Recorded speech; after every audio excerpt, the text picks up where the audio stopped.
रात के 8 बजे थे। सुरेश ऑफिस में काम कर रहा था। बाहर तूफान के साथ भारी बारिश हो रही थी। सुरेश एक जमीन के प्रोजेक्ट पे काम कर रहा था। काम में व्यस्त होने के कारण उसको वक्त का पता ही नहीं था। जब उसका काम खत्म हुआ तब घड़ी में 9 बज चुके थे। बैटरी कम होने के कारण उसका मोबाइल भी थोड़ी देर में बंद हो गया। जब वो बाहर निकला था तो उसके होश उड़ गए।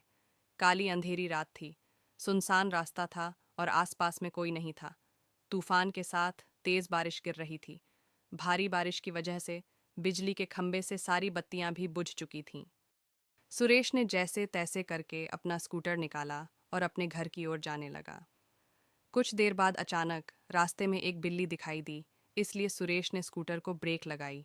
लेकिन ब्रेक लगाने के बाद सुरेश का स्कूटर वहीं पर ही रुक गया। सुरेश को ऐसी अनुभूति हुई जैसे मानो उसका स्कूटर किसी ने जकड़ लिया हो। सुरेश स्कूटर से उतरा और काफी बार प्रयास किया, लेकिन स्कूटर चालू ही नहीं हो रहा था। तेज बारिश की वजह से सुरेश पूरी तरह से भीग चुका था। ठंड के मारे वह कांप रहा था। अचानक स्कूटर बंद होने से उसकी घबराहट और ज्यादा बढ़ गई। वह अपने स्कूटर को साइड में ले गया और डर की वजह से कुछ देर अपनी आंखें बंद कर ली। थोड़ी देर बाद उसको एहसास हुआ कि उसकी पीठ पर किसी ने हाथ रखा है। सुरेश जोर से चिल्लाया, कौन है, कौन है, मुझे छोड़ दो। उसने पीछे मुड़कर देखा तो कोई नहीं था। उसने सोचा कि शायद उसका वहम होगा। वह बहुत डर गया था। अचानक उसने बत्ती बुझने और जलने की आवाज़ सुनी और पास में देखा तो उसके स्कूटर की बत्ती जल रही थी और बुझ रही थी। ऐसा कुछ पलों तक चला, फिर बत्ती बुझ गई। सुरेश को कुछ समझ में नहीं आ रहा था कि अब वह क्या करे। वो कुछ हरकत करता उससे पहले ही उसके सामने एक लटकता हुआ सफ़ेद छाता उसको सामने दिखाई पड़ा। सुरेश ने डर के मारे अपनी आंखें बंद कर लीं, लेकिन वह अपनी आंखों को ज्यादा देर तक बंद नहीं कर पाया। जब उसने अपनी आंखें खोलीं तो उसके पैरों तले जमीन खिसक गई। उसकी नज़रों के सामने एक चुड़ैल थी। उसने सफ़ेद साड़ी पहनी थी। वह डरावनी नज़रों से सुरेश को देख रही थी। फिर उस चुड़ैल ने छाता जमीन पर फेंक दिया। सुरेश ने देखा कि बारिश की बूंद चुड़ैल की साड़ी पर गिरते ही बूंद लाल रंग की हो गई। धीरे धीरे पूरी साड़ी लाल रंग में परिवर्तित हो गई। यह दृश्य देखकर सुरेश भयभीत हो उठा और अपना स्कूटर चालू करने लगा। सौभाग्य से उसका स्कूटर चालू हो गया और वह तेजी से अपने घर की ओर बढ़ने लगा। कुछ देर बाद वही चुड़ैल सुरेश के स्कूटर के सामने आ गई। सुरेश स्कूटर को नियंत्रित नहीं कर पाया और स्कूटर एक पेड़ पे जाके टकराया। पेड़ से टकराते ही तुरंत सुरेश की मौत हो गई। अगले दिन सुबह जब कुछ लोगों ने यह देखा तो पुलिस को बुलाया और लाश को सुरेश के घर वालों को दे दिया और पुलिस ने जांच पड़ताल करके ये बताया कि सुरेश की मौत अकस्मात से हुई। वह तेज़ रफ्तार से स्कूटर चला रहा होगा और नियंत्रण न रहने पर पेड़ से टकराकर उसकी मौत हुई। सुरेश की मौत के कुछ दिन बाद ऐसी ही तेज़ बारिश हुई जितनी उस रात को हुई थी। सुरेश के दो खास दोस्त थे, रमेश और परेश। वो दोनों सुरेश के साथ ही काम करते थे। रात के 3 बजे थे। रमेश अपने कमरे में सो रहा था। उसको आसमान से बिजली कड़कड़ाने की आवाज़ सुनाई दी। रमेश ने अपना ध्यान सोने पे केंद्रित किया। अचानक उसको ऐसी अनुभूति हुई जैसे किसी ने उसको एक थप्पड़ मारा हो। वह नींद से जाग उठा और आसपास देखने लगा, लेकिन आसपास कोई नहीं था। फिर थोड़ी देर बाद कमरे की बत्ती जलने और बुझने लगी। यह देख रमेश बहुत घबरा गया और कंबल ओढ़कर सोने का प्रयास कर रहा था। उसने महसूस किया कि उसका कंबल कोई पीछे से खींच रहा है। वह जोर जोर से चिल्लाने लगा, मुझे छोड़ दो, मुझे जाने दो। उसके कुछ देर बाद सब कुछ शांत रहा।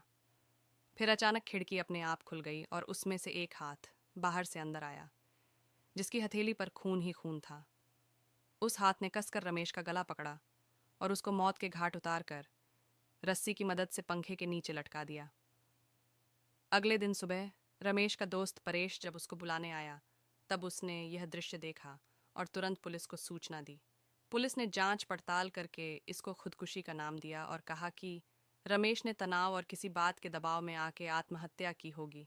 हम आगे इसकी ओर भी जांच करने की कोशिश करेंगे। अपने दोनों दोस्तों की मौत के बाद परेश बहुत ज़्यादा तनाव में आ गया। उसको मन ही मन यह लगने लगा कि अब तीसरा नंबर उसका है। उसने ऑफिस जाना भी बंद कर दिया। कुछ दिनों उसने आपको अकेले में रखा। यहाँ तक कि वह अपने परिवार के लोगों से भी ज्यादा बात नहीं करता था। कुछ दिनों बाद उसको लगा कि अब खतरा टल चुका होगा। तब वह अपनी पत्नी के साथ दूसरे शहर घूमने चला गया। कुछ दिनों तक उसने अपनी पत्नी के साथ दूसरे शहर में सैर की। कुछ दिनों घूमकर दोनों वापस अपने घर आ गए। अब परेश के मन में डर का नामो निशान नहीं था। वह आराम से जीवन व्यतीत करने लगा। दूसरे शहर घूमकर आने के बाद वह रोजाना ऑफिस जाने लगा। एक दिन ऑफिस में ज्यादा काम की वजह से उसको देर तक रुकना पड़ा।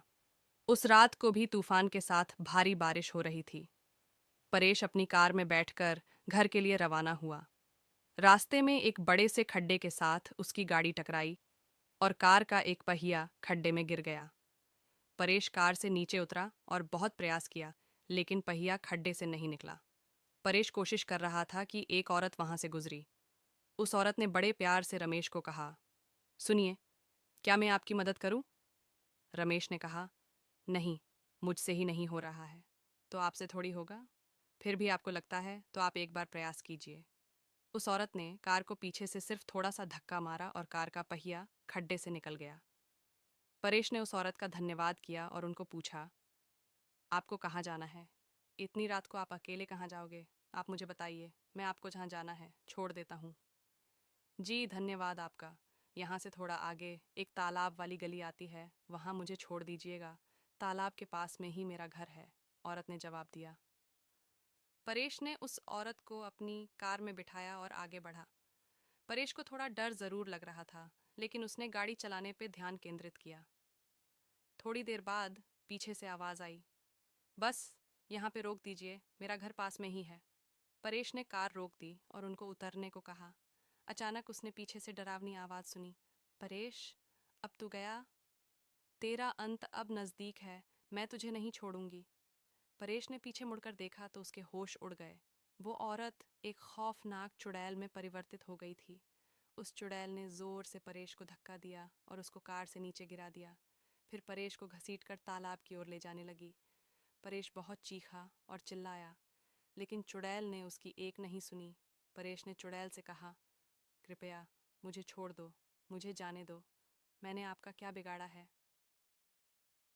परेश, तू आज मेरे हाथों से ही मरेगा। तुम्हारे दोनों दोस्तों को तो मैं मौत के घाट उतार चुकी हूँ। अब तुम्हारी बारी है। याद करो, बरसात की वो अंधेरी रात, जिस रात को तुम लोगों ने मेरी हत्या करके मुझे तालाब में फेंक दिया था, जिस जमीन ने मुझे और मेरे माँ बाप को रोजी रोटी दिलाई थी। वह जमीन तुम तीनों हड़पना चाहते थे और उस जमीन पे शराब की फैक्ट्री लगाना चाहते थे। जब मैंने और मेरे पिताजी ने हस्ताक्षर करने से मना कर दिया, तो तुम पापी दरिंदों ने मेरी और मेरे पिता की हत्या कर दी और दोनों को तालाब में फेंक दिया। हमारी मौत का कारण लोगों को यह बताया कि हम पानी में डूबकर मर गए हैं।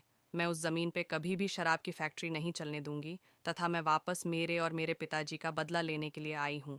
आज तुझे भगवान भी मुझसे बचा नहीं पाएगा, कहकर चुड़ैल ने जोर से धक्का दिया और परेश को तालाब में गिरा दिया और पानी में डूबकर उसकी तुरंत मौत हो गई। फिर चुड़ैल अदृश्य हो गई। दूसरे दिन किसी ने परेश की लाश को पानी में बहते हुए देखा तो तुरंत पुलिस को संपर्क किया। पुलिस ने जांच करके उसकी लाश उसके परिवार को दे दी तथा मौत का कारण यह बताया कि उसकी मौत पानी में डूबकर हुई। सूचना: यह कहानी काल्पनिक है। इस कहानी में दिए गए सारे पात्र भी काल्पनिक हैं। किसी की भी भावनाओं को ठेस पहुंचाना मेरा उद्देश्य नहीं है।